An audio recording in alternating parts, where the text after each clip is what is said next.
Olá pessoal, meu nome é Leandro, eu sou graduando em Engenharia de Controle e Automação pela Universidade Federal de Minas Gerais. Vamos dar continuidade ao nosso tópico de equações diferenciais.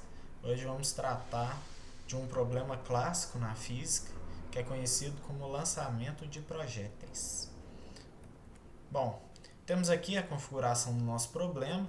Nada mais é do que um projétil percorrendo uma trajetória em um espaço bidimensional. Aqui na própria figura, a gente já deixa algumas informações. Por exemplo, tratar os vetores unitários respectivos aos seus eixos, o i e o j, para x e y, respectivamente.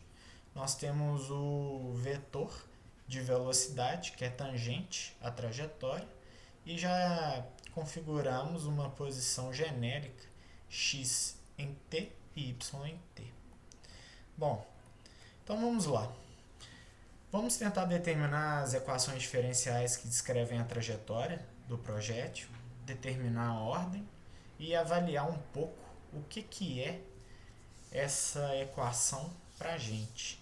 Temos aqui algumas condições iniciais, o tempo zero e o θ zero são condições genéricas que nós vamos deixar as nossas funções em nossas equações em função dessas variáveis.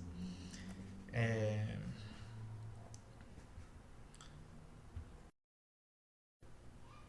Então, o primeiro passo será modelar a dinâmica do sistema utilizando as ferramentas como a lei de Newton e o diagrama de corpo livre.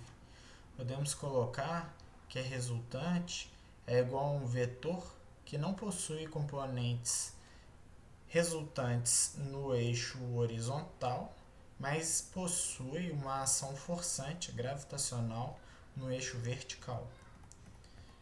O problema dessa equação é que ela é de segunda ordem e a gente não sabe resolver ainda equações diferenciais de segunda ordem. Só que a gente sabe que a posição está relacionada à velocidade por uma derivada. Então, com uma substituição simples, conseguimos colocar a nossa equação como uma equação diferencial de primeira ordem. E aí, podemos já olhar prontamente no nosso vetor, que como é uma equação de primeira ordem e nós já conhecemos equações do tipo separável, nós já concluímos que essa é uma equação separável. Isso porque na componente horizontal nós não temos nada que a faça dependente da componente vertical e vice-versa, ou seja, não temos y aqui em x e não temos x aqui em y, a grosso modo. E assim, isso nos permite tratar as componentes como uma forma independente. Quando formos integrar, vocês vão observar que não há termos escusos ali que dificultem ou tornem impossível determinar sem que se determine um outro parâmetro. Separando então a nossa velocidade em componentes horizontais e verticais, nós vamos ter a nossa equação dessa seguinte forma. E aí podemos então integrar as relações dos próprios semelhantes, ou seja, as componentes de i com i, j com j. Já dividindo por m e igualando cada componente, nós vamos ter que a derivada temporal da componente em x é zero e a derivada temporal da componente em y é menos g, que é uma constante. Para a equação referente ao movimento em x, podemos integrar e somar uma constante. Como do outro lado era zero, fica só a constante. Utilizamos os valores dados no início do problema para limites de integração e obtemos por substituição o nosso valor da constante. Basta pegar o valor da componente x de velocidade no instante de tempo zero. Nós obteremos uma constante, a minúsculo. Então, nossa velocidade em x é uma constante. Vocês já sabem que em um lançamento de projétil, nesses termos e condições, nós temos no eixo horizontal um movimento retilíneo uniforme. Até então, isso bate com nossos conhecimentos prévios da física básica. Vamos então avaliar o que ocorre em y.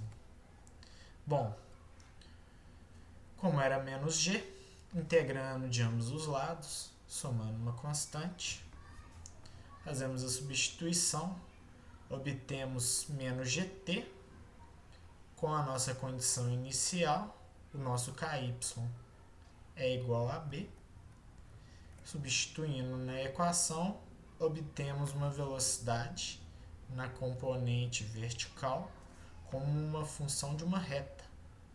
Vejam que depende um coeficiente linear negativo, dependente do tempo, mais uma constante, que seria o valor de velocidade inicial. Uma vez obtida a velocidade, nós podemos agora dessubstituir, se é que podemos dizer assim, a velocidade com uma derivada temporal da posição. E aí utilizamos o mesmo procedimento, semelhantes com semelhantes. Decompondo o vetor posição em Rx para a componente horizontal e Ry para a componente vertical, podemos obter as seguintes equações. Para x, integrando e fazendo a substituição da constante krx, obtemos que a posição varia linearmente no tempo.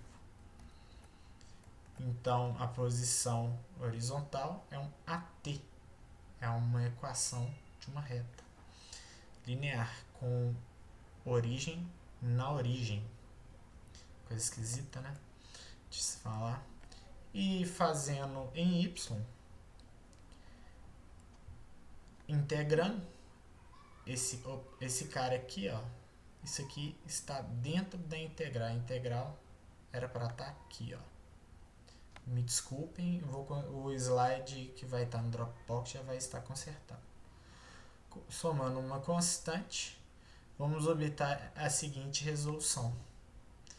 Então, nós chegamos nas equações que vocês já conhecem da física básica. Nós vamos ter uma variação de posição parabólica, e é uma parábola assim, virada para baixo. Já é conhecido de todo mundo, né? E gostaria que vocês depois tentassem fazer no papel. Vocês não precisam saber fazer esse passo a passo desse jeito.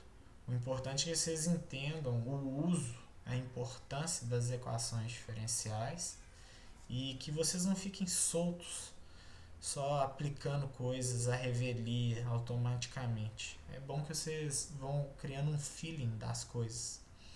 Então, uma boa sorte para os estudos, boas provas se forem fazer provas, e muito obrigado pela atenção. Até uma próxima.